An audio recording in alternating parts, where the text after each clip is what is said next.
Number to call up as always is 888-SAY-ESPN. That's 888-729-3776. Time for Straight Talk, brought to you by Straight Talk Wireless. Best phones, best networks, no contract. Start off hour number 2. We'll have the great Mel Kiper Jr. on the show with us to break down what's coming up for the NFL draft next week and what you need to look for. So pay attention. Stay tuned. We got all of that coming. But obviously, the NBA is on our minds.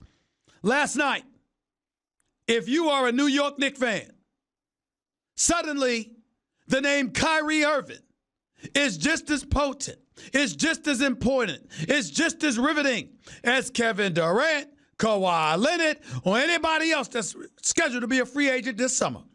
What a show Kyrie Irving put on. What a show. 15 of 26 shooting from the field, 6 of 10 shooting from three-point range, 37 points. 7 assists, 6 rebounds. On 57% shooting from the field, 60% shooting from three-point range, propelling the Boston Celtics to a come-from-behind win against the pesky Indiana Pacers. The way we've looked at the Indiana Pacers playing in this series, we've got to ask ourselves a question, albeit quickly. Would they be losing this series if Victor Oladipo were healthy? Because we know if Victor Oladipo was there, it would be a little bit different offensively for the Indiana Pacers because that brother can ball. By the way, I've seen some video of Victor Oladipo. His rehab is coming along nicely. We wish him nothing but the best, fullest, healthiest recovery so he can get back on the court shining and doing what we all know he's capable of doing. My best to Victor Oladipo. But right now, the Indiana Pacers appropriately are in an 0-2 hole against the Boston Celtics, as they should be, because these are the Boston Celtics, a team that I have not given up on when it comes to getting to the NBA Finals. Now, let me be very clear. I don't like most of what I've seen from the Boston Celtics. And having Marcus Smart out of the lineup doesn't help either due to his injury. But the bottom line is this. When we look at the Boston Celtics and we look at what Kyrie Irving brought to the table, and we look at Jason Tatum scoring 26 points on 11 of 20 shooting, including 3 of 6 from three-point range, if those two brothers can give it for you on a night-in, night-out basis, I got news for you. You're the Boston Celtics. You're in play. You're going to beat Milwaukee. You're going to beat Toronto. I need more than 4 points from Al Horford. I need more than 6 points from Jaylen Brown. I need more than 0 points from Marcus Morris, who I like and believe in. Let me be very clear about that. I like the Boston Celtics. I think they've got what it takes. And it's going to be really interesting to see what happens with these brothers. It's going to be really interesting to see what they bring to the table. But I'm here to tell you something right now. Kyrie Irving just reminded us why he is so special. The ball handling skills, the ability to dance on anybody one-on-one, the instant offense that he can provide, the three-point shooting. The brother's box office, y'all. Kyrie Irving is a special brother. And if he is healthy, he's just special, period. There ain't too many dudes like him. And to see him in Boston just amp it up and turn it on, for Kyrie Irving to take over the way that he did, it was something special to behold because he had to offset, I believe, a relatively decent performance by Bojan Bogdanovic, a guy that should have never been lost by the Washington Wizards, by the way.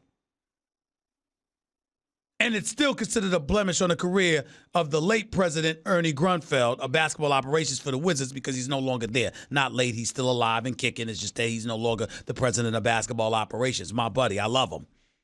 But I understood why Ted Leonsis did what he did in the nation's capital. Back to the Boston Celtics, let me be very clear. Kyrie Irving is that dude. Kyrie Irving is that dude. And see, to me, when my man Max Kellerman uses the the phrase I keep getting, high premium performance, or high leveraged moments, rather. That's what he says, high leveraged moments, meaning crunch time. He tries to be so sophisticated and cerebral, which just drives me crazy. You're just talking about crunch time. That's all it means. It's crunch time, okay? Why got to be high leverage moments? It's crunch time, all right? Very, very simple. In basketball parlance, that's what most of us comprehend. Here's the deal. When we look at the Boston Celtics at crunch time, who do y'all believe in more? I mean, let's just call it what it is. Who do you believe in more? I'm talking about the ball being in somebody's hands. I'm talking about with a game on the line. I'm talking about with cats nipping and tucking, going back and forth one against one another. Offensively, who is it that you believe in? Is it Kawhi Leonard? Is it the Greek freak, Giannis Antetokounmpo? Is it Joel Embiid? Is it Kyrie Irving? I'm sorry, ladies and gentlemen. I know Kawhi Leonard is a champion and the NBA Finals MVP. I'm rolling with Kawhi Leonard. I'm rolling with Kyrie Irving. The Greek freak, as phenomenal as he is, and he is phenomenal. He's great. I think he's significantly helped by the coaching of Budenholzer. I think he's significantly helped by the personnel around him. And it doesn't hurt that he's 7 feet with muscles coming out of everywhere. The man's gained 57 plus pounds in muscle since he entered the league. So I get all of that. But I am of the belief and I am of the mindset that when it's crunch time and I need somebody to deliver a basket, to be money, to find a way to make something happen, I'm looking at Kyrie Irving. I've seen Kawhi Leonard. I know how big time he is. I know what a superstar talent he is. I know what an NBA Finals MVP he is. I know how significant he is. And on the defensive side of the ball, he's absolutely sensational. I'm not talking about all around. There's a multitude of ways somebody could beat you. I'm talking about when you need a bucket. When you need a bucket. I just think Kyrie Irving is built for these moments. I really, really, really believe he's built for these moments. He lives for it. And he's just that special kind of dude. And right now, that is the reason why I have not. It is the sole, lone reason why with the Boston Celtics looking as roller coastery, not that that's a word, as up and down, as sporadic as they have looked, this season, it is the number one reason why I have held on for dear life to believe it in them. It is because of Kyrie Irving. I just believe in him. I just do. That's just how I feel about it. I'm not talking about the first 40 minutes. I'm not even talking about the first 43 minutes. I'm talking about those last 5 minutes. I'm talking about when you need buckets. I'm talking about when the offense is a lull and you're nipping and tucking and going back and forth, or there's nobody stopping one offense or the other, and you're going basket for basket, and it's crunch time. Who's going to deliver you the goods? I believe in Kyrie, period. That's just where I'm at with it. He's that special. He's that special. Now, he ain't the only one. Because I got to tell you, as I set my sights on the Houston Rockets, I don't know if anybody has appreciated the kind of dilemma we're all facing right now. The Houston Rockets do not look that good. They look spectacular. And they're led by James Harden. You know, you just look through some of these numbers and you just forget that Chris Paul had 17 points. That Eric Gordon had 16 points on 50% shooting from three-point range. That P.J. Tucker had 16 points on 57% shooting from three-point range. You just forget all that. You forget that they blew out the Utah Jazz with Clint Capella only scoring 7 points. You forget these things because the Houston Rockets look special. And as a result, remember last year when Houston went against the Golden State Warriors for the Western Conference Finals? And we were of the mindset that this was the NBA Finals. Because what would be better than this and who would win? Well, guess what? I think it's easy to say this is the Western Conference Finals. Because I personally and respectfully disagree with my brother, Charles Barkley. I don't think Portland's coming out of the West. As much as I love my man Damian Lillard and C.J. McCollum, I don't think Portland's coming out of the West. I think Houston or Golden State is. And I'm going with Golden State. And here's why I'm going with Golden State, regardless of what I'm seeing from the Houston Rockets. Here is the reason why.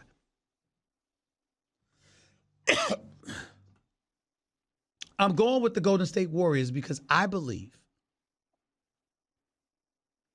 that although they can be beat, my criteria is very simple. If both teams are at their very best, who you going with? And I believe when it comes to the Golden State Warriors, nobody's beating them. I think the greatest inhibitor to Golden State's success is not James Harden, and it's not the Houston Rockets. It's Kevin Durant. Now, Kevin Durant may not like this. I don't care. I got mad love and respect for that brother. I believe Kevin Durant's one of the top 2 players on the planet Earth. I don't believe he's looked like that in games 1 and 2 of this series. I'm quite sure he doesn't like it when folks say that he's been embarrassed in games 1 and 2. It's not that Patrick Beverley is embarrassing him because he's outplaying him or anything like that. It's that he's allowed Patrick Beverley to get into his head. Fouling out of game 1, although you are by 20. I'm sorry, fouling out in game 2, I apologize. Getting ejected in game 1, although you are by 20. That's just not acceptable.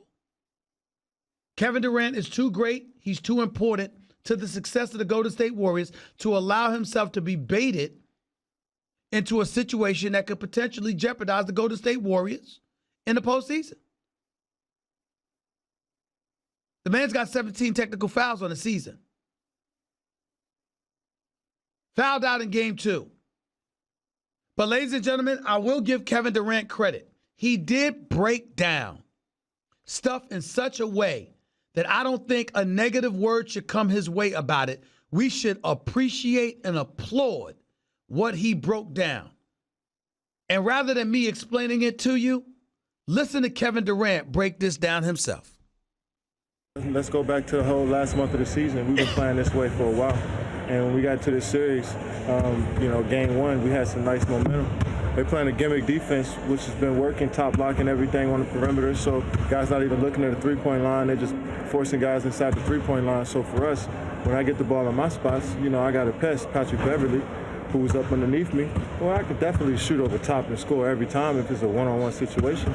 But we got a guy that's dropping and helping, and then we got another guy that's just sitting on me, waiting for me to dribble the basketball. If I put the basketball on the floor, I can probably make 43% of my shots if I shoot them like that. But that's not really going to do nothing for us with the outcome of the game, because we got a nice flow. Everybody touching the rock, everybody shooting and scoring. So I'm not going to get in the way of the game because, I want to have a little back and forth with Patrick Beverley. I'm Kevin Durant. You know who I am. Y'all know who I am. Let me tell you something. You're damn right I know who he is. You're damn right I know who he is. And let me tell you something right now. We got to hold Kevin Durant to a certain standard. I get this. But you don't do so while forgetting the fact that this guy is a career 27-point-per-game scorer. Let me remind y'all of who the hell Kevin Durant is. He is one of the prolific, one of the elite scorers the game of basketball has ever seen. Ever. So when he takes the time to sit back and explain exactly what is transpiring while he has the ball in his hands, he is not to be insulted. He is to be appreciated for that. And anybody in the media who would denigrate him for explaining things the way he broke it down yesterday should be ashamed of themselves. We ask for truth. We ask for an education. We ask for somebody to provide their insight and their honest perspective about the game. That's what the hell he gave us. And we should be appreciative of it. Because I know I am. I appreciated him breaking down. Patrick Beverley's a pest. Patrick Beverley's getting up under me. But ladies and gentlemen, you also got somebody waiting in the lane in case I put the ball on the floor and try to take him off the dribble, because that's not going to work to my advantage. He's saying all of these things. And while he's saying all of these things, he's not wrong about that. Here's where I disagree with Kevin Durant, albeit respectfully. You are KD. We know who you are. You damn right we know who you are. And because we know who you are, Kevin Durant, everything ain't always about the game plan from start to finish. See, the part where I can sit up there and I can argue, if I had the luxury of doing so, if I could argue with Kevin Durant, here's where I could argue about it. You trying to tell me under no circumstances has there ever been a point in your career where it's like, give me the ball and move the hell out the way. I got this. You might not be able to do that in other respective sports, team sports that is, but you damn sure could do that in basketball. You could do it in basketball. Plays break down. Cats are not stepping up. Your personnel ain't responding the way that they're supposed to. All of this stuff is going on. There are moments on a basketball court where strategy goes out the window, where it comes down to you being the supreme being that you are, reminding folks of that. There's a reason why Kevin Durant is walking into this summer looking forward to free agency. Do you have any idea, ladies and gentlemen, there's no discussion as to whether or not he gets the max? Who's going to talk to Kevin Durant about not getting the max? If you don't come to him with the max, you're wasting his time. I don't care whether you're Golden State or you're somebody else. Every dollar that you put on the table had better be the most you can offer. Because everybody and their mother knows if that ain't the case, you are wasting Kevin Durant's time. Because he's that great. And when you're that great, that's how it rolls for you. So what I'm saying to you is, that's Kevin Durant. That's not Patrick Beverley. Patrick Beverley, ladies and gentlemen, is in the last year of a deal making $5 million. Kevin Durant has already pocketed over $300 to $400 million in his career. And he's about to get at least 150 to 200 more. And we're just talking basketball there. We ain't even talking about the rest of the stuff. If everybody is equal, and see, this is the part where I disagree with some of these stars. Kevin Durant, LeBron James, and everybody else in between. Respectfully, I disagree with them. And I say respectfully because they're playing the game. I'm not. They're trying to win. I'm not playing. They're great at what they do, even though I am great at what I do. But you know what I'm saying. What I'm saying to you is that they're the ones on the court. So you can disagree with them, but still be deferential to them because they warrant, have garnered, and deserve that level of respect. My only retort to their respective positions would be this. Tell me there's never been a time in your career where strategy and team and all of that stuff conceptually and schematically doesn't get thrown out the window simply because your talent is superior to someone else's. I'm saying that applies here. You are Kevin Durant. You're going against the Clippers tonight at the Staples Center. I expect Kevin Durant to destroy whoever is in his path. He's Kevin Durant. I know who you are. Y'all know who he is. You damn right we do. He's Kevin Durant. And I don't have to go to Steve Kerr or anything like that. I'm simply saying he's so surreal and so elite as a talent. Simply playing along and following the game plan sometimes isn't good enough. And when it isn't good enough, the reason why Kevin Durant is getting paid $30 million and Patrick Beverley is getting paid $5 million is because Kevin Durant can say, okay, damn strategy. John JC is sort of like me. There are people who do this job and do it quite well. They have energy. They have information. They're entertaining. They do all of these things. But there's levels to this. There are a lot of folks. And then there's a class that Stephen A. is in. I believe. Everybody can't beat me, for better or worse. That's how I say it, JC. I'm sorry it sounds so cocky. It's just true. I think sometimes you got to toot your own horn. Everybody can't beat me. And so as a result of that, guess what? Everybody can't beat KD. And tonight, nobody needs to beat KD. That's my personal belief. But I respect what he broke down. And he wasn't wrong. And more importantly than anything, we should be grateful and appreciative